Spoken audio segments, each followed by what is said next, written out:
On est tous passés par là, on veut allumer notre scooter, plus de batterie. Ça nous est tous arrivé, la batterie est déchargée quand on veut démarrer et c'est toujours le moment où on est le plus pressé. On va voir dans cette vidéo comment on change une batterie et pourquoi elle se décharge et comment on peut résoudre ce problème.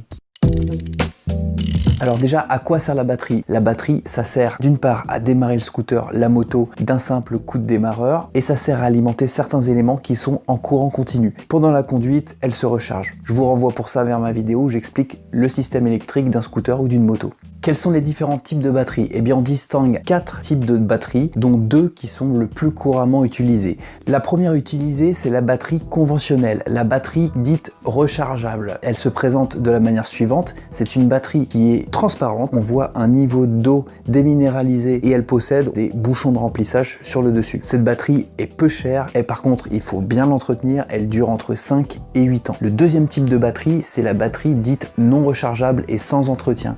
Elle se présente sous cette forme, c'est des batteries au plomb avec de l'acide. Par contre, il faut l'entretenir en la chargeant régulièrement si jamais on la trouve déchargée ou si le véhicule reste immobilisé longtemps ou en période hivernale. Ça passe simplement par la charge avec un chargeur spécifique 12 volts ou 6 volts en fonction de votre batterie et un contrôle régulier au multimètre de la tension de cette batterie. Le troisième type de batterie, c'est des nouvelles batteries au lithium, dites au lithium. Celles-ci, elles sont très chères. Par contre, elles ont l'avantage de supporter les décharges profondes causées par les petits trajets, puisque pendant les petits trajets, des batteries n'ont pas le temps de se recharger et notamment avec des 2 roues, on fait souvent des petits trajets. Les batteries au lithium acceptent ces petits trajets puisqu'elles acceptent les décharges. La quatrième type de batterie, elle est très peu utilisée, c'est des batteries au gel. La seule spécificité de ce type de batterie, c'est qu'on n'est pas obligé de les stocker verticalement dans un emplacement précis de la moto. Elles peuvent être dans n'importe quel sens. Dans cette vidéo, on va changer une batterie de type non rechargeable, sans entretien. Une batterie dite au plomb. Pourquoi cette batterie est déchargée? Eh bien, il y a 3 principales raisons. Soit le circuit de charge n'est plus en état de fonctionner, l'électricité fournie par l'alternateur est transformée par le régulateur vers la batterie, ne joue plus son rôle, les éléments sont détériorés ou sont défectueux. Il va falloir faire des contrôles sur l'alternateur et sur le régulateur pour voir s'ils jouent bien leur rôle. Ça, on le verra dans une autre vidéo. Deuxième cause, ça peut être aussi une fuite de courant. Il y a une fuite de courant sur votre scooter, sur votre moto et dans ce cas-là, il faut la détecter et détecter quelle est cette fuite de courant qui décharge petit à petit cette batterie.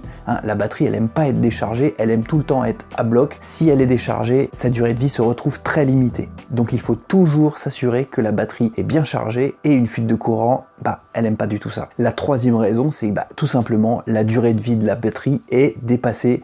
Une batterie, ça dure de 3 à 10 ans, pas plus. Et si elle est usée, elle tient plus la charge et il faut la changer. Ce qu'il faut savoir, c'est qu'1 volt de moins sur la batterie ne fait plus fonctionner le démarreur.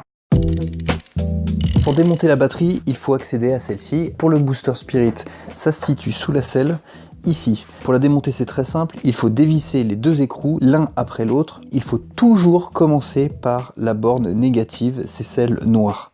On prend la clé adaptée et on dévisse la borne moins. On récupère l'écrou, on met de côté le câble. Le câble peut toucher n'importe quoi sur le châssis puisque c'est la borne moins, elle est reliée directement avec le châssis, donc aucun problème. Pour la borne plus, on l'enlève avec une clé 10, voilà, et on peut enlever la batterie.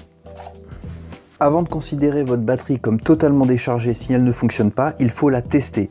La tester en mesurant la tension à ces bornes. Pour cela, je vous conseille d'investir dans un matériel qui s'appelle un multimètre. Un multimètre, ça coûte vraiment pas cher. Moi, je l'ai acheté celui-là, c'est le premier prix à Leroy Merlin pour 13 €. Ça vaut le coup et il faut vraiment l'utiliser si vous voulez des mesures sur votre système électrique, sur votre moto ou votre scooter. Donc pour cela, vous l'allumez, vous le mettez en volt continu, vous mettez un calibre à peu près de 12, donc supérieur à 12 puisqu'on a une batterie 12 volts, donc sur 20 volts, et vous mesurez simplement avec les 2 fiches la tension aux bornes de la batterie. Voilà, là aujourd'hui on a 10,5 volts. Ce qu'il faut savoir, c'est qu'une batterie doit normalement être entre 12 et 12,5 ou plus volts, si c'est une batterie 12 volts. Lorsque la valeur est de 12,5 ou plus, on peut considérer que la batterie est totalement chargée. Lorsque la batterie possède une tension à ses bornes de 12,3, on peut considérer que la batterie est chargée à 50%, donc il va falloir procéder à un chargement. Et lorsque la batterie est à 12 volts, là elle est complètement déchargée. En dessous de 12 volts, la batterie ne fonctionnera plus et sera considérée comme à changer. Pour recharger une batterie de ce type, on peut utiliser un chargeur que vous trouverez sur internet facilement pour une somme de 20 à 25 €. Je vous mettrai un lien en description. Elle se charge sur le secteur et il faut connecter les pinces aux bornes de la batterie et brancher au secteur. Si jamais la batterie possède une tension vraiment inférieure à 12 volts, sur certains chargeurs il existe des boutons de type réparation qui permet de tenter de réparer la batterie. Après 24 heures de charge et 2 heures de repos, eh bien vous pouvez retenter l'expérience en retestant votre batterie à l'aide de votre multimètre. Si votre tension à ces bornes est toujours inférieure à 12 volts, eh bien la batterie sera vraiment à changer. Si elle est supérieure à 12 volts, eh bien la batterie a été sauvée, mais je ne miserai pas longtemps sur la batterie en question, il faudra procéder à un changement rapidement. Donc en tout cas celle-là 10,5 volts, faut la changer, on va procéder au changement tout de suite. Pour la changer, j'en achète une neuve. Qu'est-ce qu'il y a dans cette boîte? On voit qu'il y a des bouchons de remplissage, une petite notice, la nouvelle batterie avec les petites vis et les petits écrous à ne pas perdre. Au fond de la boîte, il y a l'acide, l'électrolyte. Donc pour cette opération, je vous demande de vous protéger les yeux, c'est impératif puisque ça c'est de l'acide. Il peut y avoir des projections, donc il faut absolument se protéger les yeux ainsi que les mains. Mettez-vous sur une surface plane pour faire cette opération. On enlève l'autocollant de protection et nous allons placer l'électrolyte dans la batterie. Donc pour cela, on les retourne, il n'y a pas de problème, elles sont bouchées. On va venir les appliquer sur la batterie et appuyer fermement.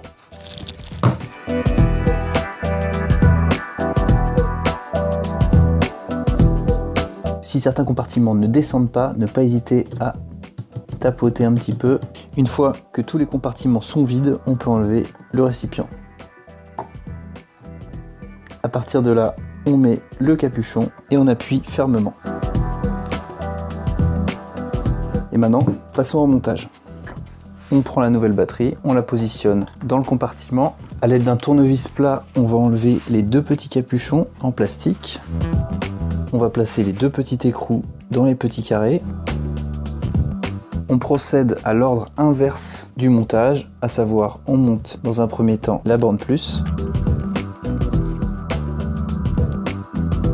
Et on prend le second écrou et on visse la borne négative.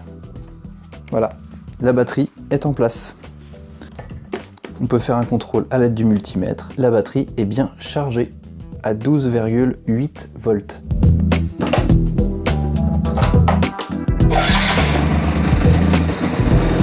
Comme d'habitude, si vous avez apprécié cette vidéo, n'hésitez pas à laisser un pouce bleu, à vous abonner. Moi, je suis super content de les faire, ces vidéos, et j'apprécie encore plus quand il y a des pouces bleus et que vous êtes de plus en plus nombreux à me suivre. J'espère que vous êtes un peu plus informés maintenant sur les batteries. On verra d'autres tutos autour du système de recharge de la batterie, comment on le contrôle, comment on contrôle l'alternateur, comment on contrôle le redresseur. Tout ça, on le verra dans de prochaines vidéos. Aujourd'hui, c'était sur la batterie, le changement. J'espère que vous avez apprécié. Je vous dis à très bientôt pour une prochaine vidéo. Ciao!